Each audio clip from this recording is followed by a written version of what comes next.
I'm Hannah, and today I want to talk about all of the knitting projects I worked on during the month of June.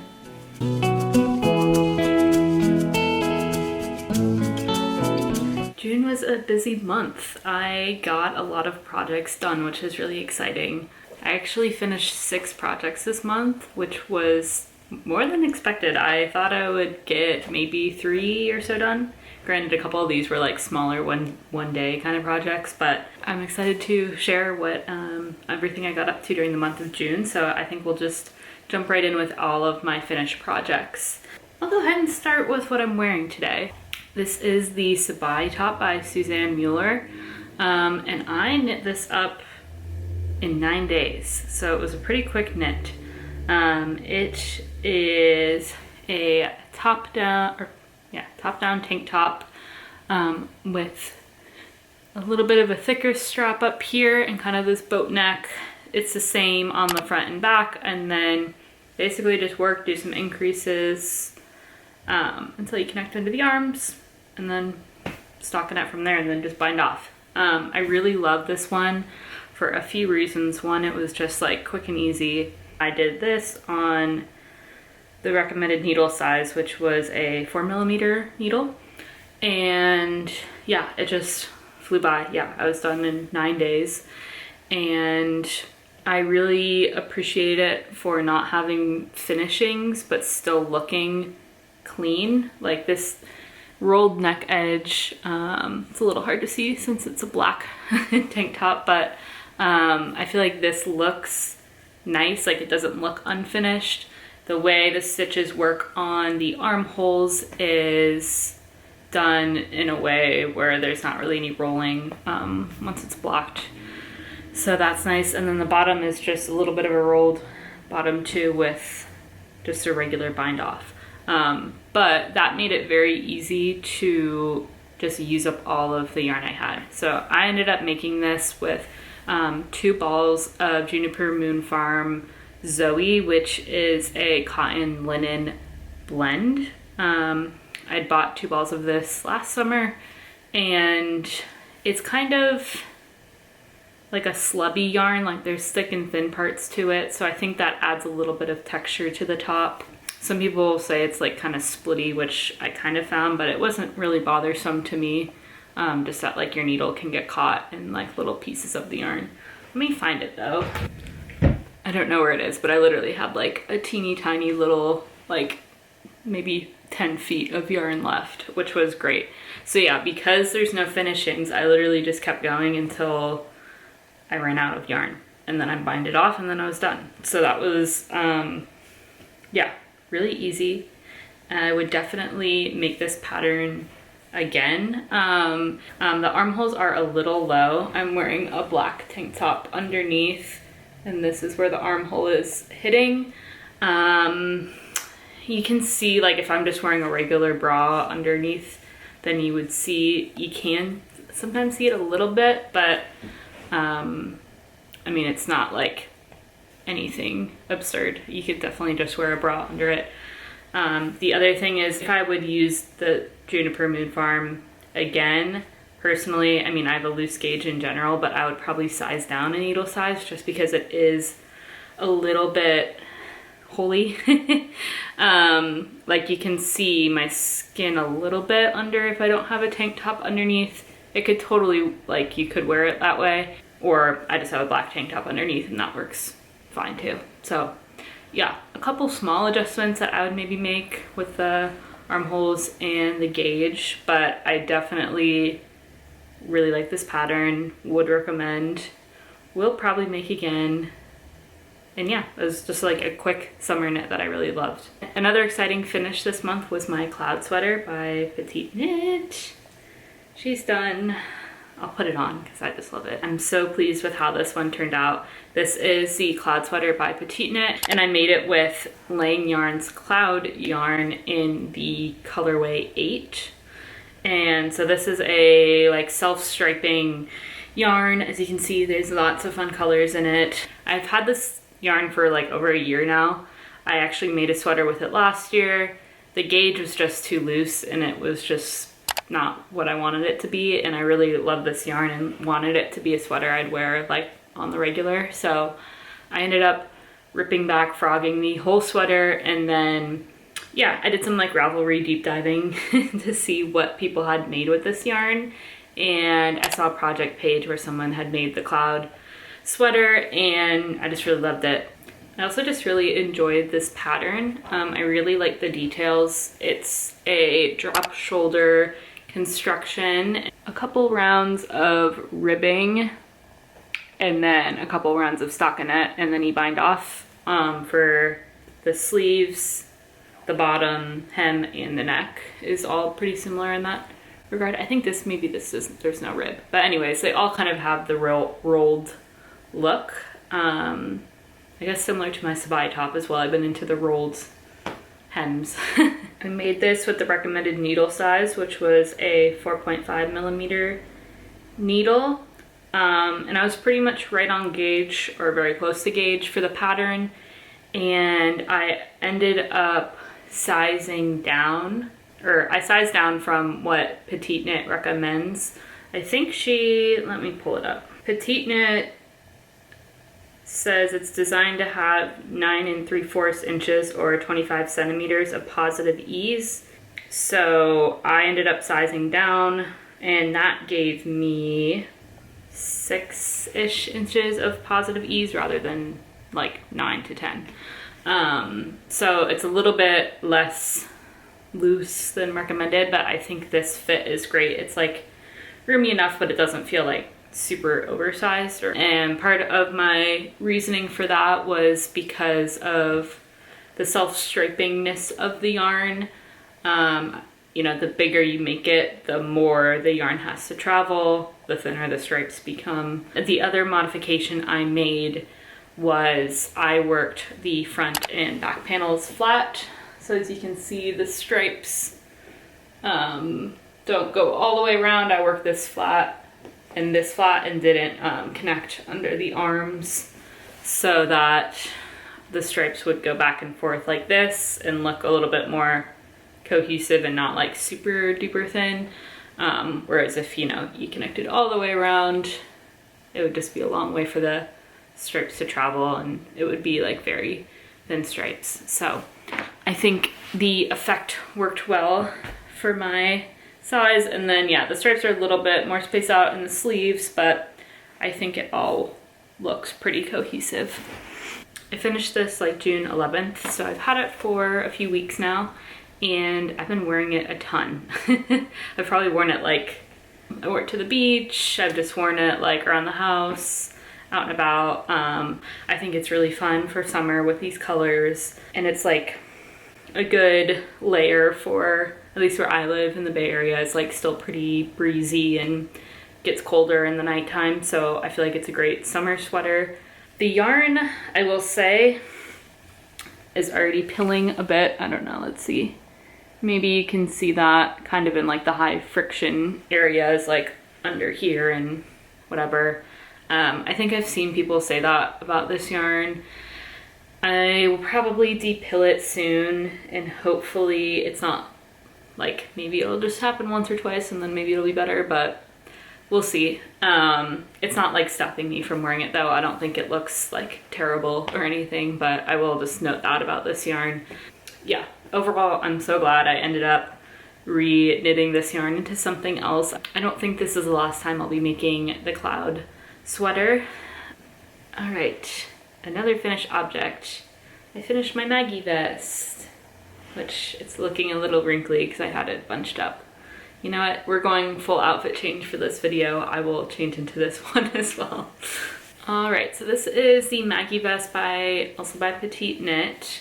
I made it in Malabrigo Caprino, which is a merino and cashmere blend yarn, and it's in the colorway natural, so just like an off-white color. And I ended up using just like some stash buttons. I have like this bag of buttons with all my sewing stuff that's just like random. I don't know where they've all come from, but I just ended up picking out like 6 tortoise shell-ish kind of brown buttons that were all the same size, so a little random. But I thought it gave a little character to this because it is kind of a boring knit. I mean, it's a good basic, but nothing too exciting, especially compared to my last sweater. I started this project, I think last September, like right when the Maggie vest came out. And then I put it on hold, didn't work on it during the winter, and then I picked it back up in the spring. It is a lot of purling because it's all worked flat. And then there is a lot of detailing, so you have to go do the armholes, the bottom, the button band, and the neckline, all in rib, which, I don't know, it was mostly fine, but just kind of a lot of picking up and doing small ribbing.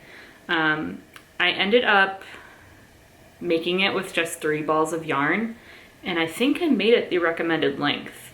But for my size, I'm not using the recommended, she recommends Cardiff cashmere, which I was not buying this time around, but I did the conversion for how much yardage or meterage I should have for my size, and it said I would need like 5 balls of the Malabrigo Caprino, and I made it in 3. So I think I've mentioned this in a previous video. I don't know if anyone else has found this with petite knit patterns, but I feel like she generally overestimates her yarn.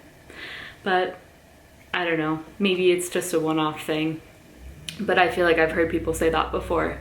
So something to think about, I guess. Yeah, I'm glad I have it. I've had it, I finished it in the first half of the month, and I will say I haven't been like gravitating towards wearing it. I think I'm having a little bit of trouble like styling it. I've worn it with like a white like baby tee underneath, and that was cute, but I don't know. I'm just like struggling a little bit with styling. Maybe it'll be better in the fall as like a layering piece, with maybe like a striped long sleeve or something underneath could be cute. But yeah, let me know if you have a Maggie vest or if you have ideas for how to style this, because I feel like I'm like not exactly sure in which cases how to wear it. But yeah, I do really love this yarn. I mean, I haven't worn it much, but it's wearing well so far, and it's very soft. Yeah, not as exciting as my last projects, but I'm still really happy I finished it and have it. Yeah, overall I really like the pattern, really like the yarn, so I guess it's all good. My last garment that I finished this month is my Hackett jacket by Nina Ruth. I'll put it on for you. It's like 95% dry right now. I just am finishing up blocking it. But yeah, here it is. It's a little bit, it's missing buttons still. But this is made with Barocco modern cotton and Drops Kid silk. A little bit of a weird combo. I've talked about this. It's basically cotton and mohair. I tried to make a sweater with it a few years ago when I first started knitting. It didn't work, but I had like all of like basically the mohair stuck to the cotton. I could have like ripped it apart, but it would have taken a very long time. So I was like, let me see if I can make a little use out of this. So this is what we've landed on. Overall, I think I like it. It's not feeling itchy, and I've heard that people say that the kid silk is a little itchy, but we'll see. It's pretty loose. It's not like close to skin tight or anything, which is nice. But yeah, anyways, back about the pattern. This is the Hackett jacket by Nina Ruth. It is a cardigan pattern with just a base pattern, and then it has like 10 or 12 different hacks, which are like stripes, cabling, you know, zippered, if you want a zipper band, or different textures, different yarn combos, all sorts of stuff. It like walks you through how to do all of it with like based on the basic pattern. I basically just followed the basic pattern, except for I did the I-cord edging details, and then I just cropped it to be short sleeve. I ended up sizing up a bit. So I've previously made this cardigan and I made the size 1. This time I made the size 3. The size 1 was like pretty form-fitting on me, and then especially in the sleeves, and then I wanted this to be like boxy big loose, so this might be too boxy big loose, but we'll see. And yeah, I ordered 2 pairs of buttons. I had put on my Instagram a poll with 3 button options, and it was like split 3 ways, like so that didn't help. I ended up ordering 2 of the 3 buttons, and then I'm just gonna see which ones I like better. So these are the buttons I ordered. I think they're gonna be here like early next week. So once that's on, I imagine that I'll wear it with like a white t-shirt or tank top, probably not black. My dog is playing with her toy. Then just do like a top button kind of summery vibe like that. But sorry, my dog is currently squeaking on her favorite skunk toy. You good? Okay. I did the I-cord edging instead of like a rib, typical rib on this. So I'll show you a little bit up close. So you do it just like in the round to bind off on the sleeves, and then you do applied I-cord all the way around. So this was a beast. I had to start, here, let's see if I can show this a little better. I basically had to start at the back of the neck, go all the way around, down the one side, all the way around the bottom of the cardigan, back up the other button band, and then connect back at the neck. So I didn't count how many stitches that was, but I would guess like, it felt like 500 plus stitches that I had to do the I-cord on, which happened over about 3 episodes of Love Island, I think. So yeah, that was a bit of a beast, but I really love this look. I feel like it works well for summer knits. I don't know why that is, but I just like the I-cord look of it. Yeah, I really like this color. I'm glad I finally found a purpose for this yarn. And I do still have some left of both the cotton and the mohair, but they're separated. It was like what I hadn't gotten to with my previous project. So I ended up ordering, I think I have like 600 or 700 yards meters of the modern cotton, the yellow cotton. And I ordered the same yarn in white. I want to make like a summer Olga sweater with it. So yellow and white striped summer sweater, cotton sweater. So that's the vision there with the leftovers. I don't know what I'll do with this, the mohair. Maybe I don't know, who knows. But yeah, pretty happy with this. I'll be curious to see how I'll wear this temperature wise, since it is a short sleeve cardigan but with mohair in it, but loose fitting. Could be good for like a summer night, breezy weather vibes. I don't know, I feel like a chilly night on the water, making that up, but yeah, I'll report back on this one, but it is finished, so I'm glad to have that done. Next, I'll talk about my scrappy project, which is actually crochet. I don't know if how YouTube feels about the name of this. This is the F-It bucket. This is a free pattern by Tasha Louisa MC.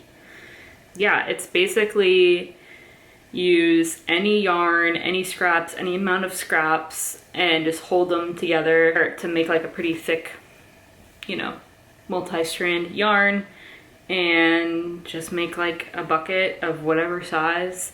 It is like very flexible and do whatever you want with it.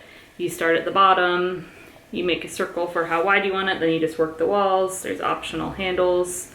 And this used up so many random scraps. I have this, I'll show it to you, actually. I have this basket, which is just full of mostly stuff I got like early on knitting days that I'm like not interested in using anymore for one reason or another. And it's been kind of like, just like looking at it like, oh, I should probably do something with all this stuff. And this was like the perfect pattern for that. I ended up using a 11.5 millimeter hook, just like this random crochet hook that I have from who knows when. And yeah, the only thing is I probably, if I make this again, will hold more yarn to make it more structured. As you can see, mine's pretty floppy. But if it has stuff in it, it like kind of stands up. Also, it's just like a random bucket. I'm just gonna use this for like, storage in a closet, somewhere where you're not gonna like really see it. So I don't really care that much about how it looks aesthetically or anything like that. It was more just like a great functional pattern to just use up scraps of any amount. So yeah, you kind of just like use it up the yarn, and then when it runs out, add a new one in and just keep going. I think I was holding like 5 or 6 at a time most of the time, but maybe I do more like 7 or 8 in the future to keep it, or to make it more structured.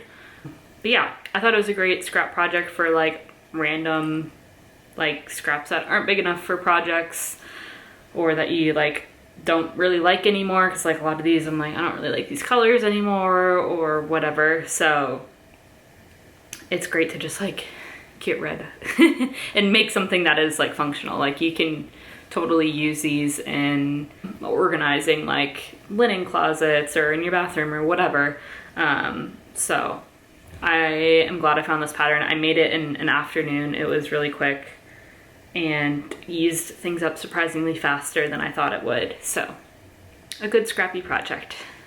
My last finished object comes with a bit of a story. This month I went to a spinning workshop at the farm where I took my fiber school class at. So they had just like a 1-day workshop where they just were doing like general spinning support, answer questions, whatever. And then they also just had a ton of different fibers and colors and textures and just things to try, which was really great because, I don't know, I'm newish to spinning, and sometimes I'm like, oh, I wonder what it'd be like to spin with, you know, cotton or silk or whatever, but I don't want to like buy a bunch of it to spin. So it was just nice to like sample and see how things were.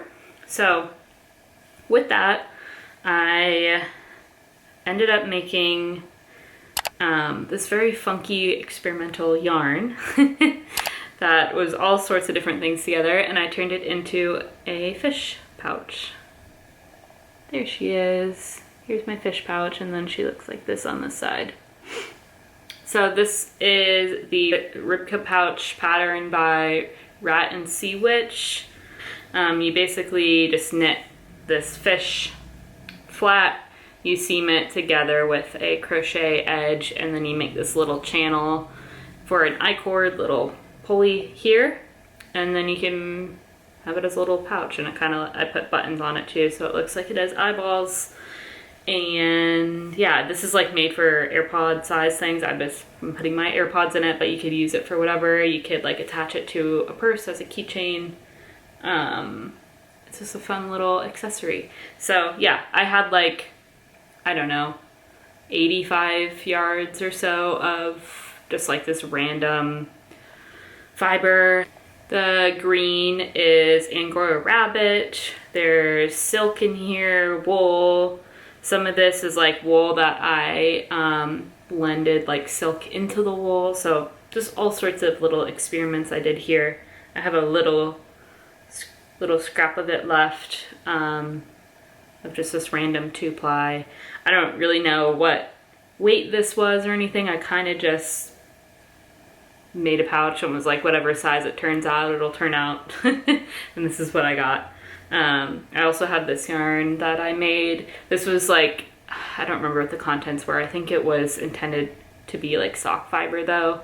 So just a little samples left, but I'm sure I'll just throw these into some random project. But yeah, that was fun. I'm glad I finally made this. This has been on my list for a while to make a little fish pouch. So this is my little fish, and I'm glad I got to get some spinning done this month. That was fun. I think that's finally all the finished objects, which is the majority of this video. I only really have one work in progress that I worked on during the month that wasn't finished, which is my cumulus top. And I made some good progress on it. Here she is right now. Cute, right? I love this color. So this is the cumulus top, tank top by Petite Knit. I am making it with the Pichinku Tawa yarn, which is a wool and silk blend. And it is a fingering weight yarn in the color Malibu. This is constructed top down, so I made these 4 triangles, connected them. I worked quite a bit of the body, and then I stopped working on the body to do the finishings, and then I'll just finish the body with whatever yarn I have left. So I started some of the I-cord. So much applied I-cord this month. I was working on my yellow cardigan back to back, or like with this, and I was like, I need to take a break from applied I-cord because this also has applied I-cord, which I did. So this is like the armpit side from here to here, so I did that on both sides again while watching Love Island. And now I need to make I-cord straps, and then you do the same finishings down the front of the V-neck. Or I guess you do the same finishings on the front and the back of this V-neck. So still have to do that, but I'm really loving how neat and like clean these edges look. I really like the I-cord on this. I don't know, I really like the look of applied I-cord. It is just a little tedious, but yeah. So my plan is to finish up the I-cord stuff here, and then yeah, I'll just keep going until I run out of yarn for the body, most likely, unless it's getting too long, then I'll stop early. But I just wanted to do the finishings before I kept going on the body, so I made sure I had enough yarn. I'm liking this. I think, yeah, once I get the I-cord done, which I might need a breather before I keep going on that, once I get over that hurdle, I feel like the body will be a breeze. Just pretty much stocking it in the round, and then I'm sure there'll be some sort of finishing at the bottom. So yeah, I'm liking it though. Yeah, I really like how this fabric is working, or the fabric that this yarn is making. There's some like subtle color changes in it, but it's pretty much tonal, and just a nice little pink tank top. So that is the update on my cumulus top. It's called the cumulus top, but I keep wanting to say the cumulus tank, because there is a cumulus tee and the cumulus blouse and the, yeah, anyways. But yeah, other than that, I have a pair of socks I didn't work on at all. I have my Stella quilt blanket I didn't work on at all, so I'm not going to talk about those. But yeah, that's everything I was actively working on. I have a couple acquisition things, which again, another month. No new yarn. Didn't buy any yarn this month. Did I buy yarn on July 1st? Yes, but nothing was purchased during the month of June. But I do have a couple things that I got that are yarn related, or knitting related. One, super cool and exciting, I got compression gloves. I think they're like for like arthritis and carpal tunnel and like all those good wrist and hand injury prevention things. So they're copper compression gloves. But yeah, I think I've mentioned on here before, my left wrist in particular gets a little sore sometimes. So I got these really pretty gloves to wear. I've only tried them out once or twice, so I don't really have like a review for you on whether or not they work well, but I've just been kind of trying to think more about like knitting ergonomics and the longevity of my hands and wrists. Yeah, I'll probably talk, I mean, I'm sure I'll talk more about these in the future, or other ergonomic knitting things that I figure out. I just thought this would be a good thing to try. I actually got this idea from what Mariel made. I believe she posted hers on Instagram, and I was like, send me that link, because I think that would be a good thing to have. So if you have any other suggestions, I'm considering different types of needles or styles of knitting. I don't know. If you have any ergonomic tips for sensitive wrists, let me know. But yeah, trying these out. And then the other thing is actually more exciting, I promise. My friend sent me a bunch of Lane magazines. So yeah, she got me 4 of these, which are so cool. So there's kind of a funny backstory to this. I made a reel on Instagram about it, but I had gotten like an email notification that I was getting a package from like Lane Publishing, and I was like, did I pre-order a knitting book or like what's going on here? Didn't know what it was, and then it arrived and I was like, all right, well I guess I'm gonna film myself opening this because I have no idea what's in this box. And it turns out it was all 4 of these, and I was just like in shock, so confused. I was like, did I pre-order or something? Like, did I enter a giveaway? Like, what happened? And yeah, I like had posted it, and my friend texted me. She's like, I sent you those, which was very sweet of her, but completely like, she didn't tell me they were coming or anything, so I was just like, what is going on? But she got me this is winter 2025, summer 2023, spring 25, and autumn 24. And these are basically just like beautiful magazines with some like articles and interviews and stuff, but then it's primarily like knitting patterns, and so there will be like all these like really beautiful pictures. Like, look at this one, is really cool, of all sorts of stuff. It's mostly clothing and like a couple of, like, I think most of them have like a pair of socks or 2, a couple accessories. But yeah, they're just like all these pretty pictures. Basically, I want to make everything. Like, look how cool this is. And then they have all the patterns in the back for all of it. So it's like, I don't know, 10 or 15 patterns per book. So as you can see, I've gone through and marked some of them as like potential knits in the near term. So I hope to buy, I haven't actually bought any yarn or made any plans for anything from here yet, but it was at least very inspiring to look through and get some ideas, and I'm sure I'll be knitting from these probably soon. So yes, this was a lovely surprise this month. All right, I think that's it. Lots of finished projects this month, which is great. I feel like I had a little bit like too much on the needles where I was like, there's too many things going on. So I'm glad to free up some space. Yeah, I think for the month of July, I have a couple gift things I want to make, either sewing or knitting wise. I have a couple ideas of projects. I feel like I've been a little bit in like decision paralysis when it comes to new things. Now that I have all these projects finished, I'm having a little bit of a tough time deciding what to do next, or like I'll go to buy yarn and I just like can't pick a color or whatever, and just like don't make any decisions. So hopefully I get over that a little bit, and just make some decisions, I guess. But I'll be filming another one of these in a month, so you'll see what happens during the month of July then. If you want to keep up with me more in real time, you know, like vote on what buttons I should buy for my cardigan or whatever on Instagram, you can follow me over there at hannahwatts.studio.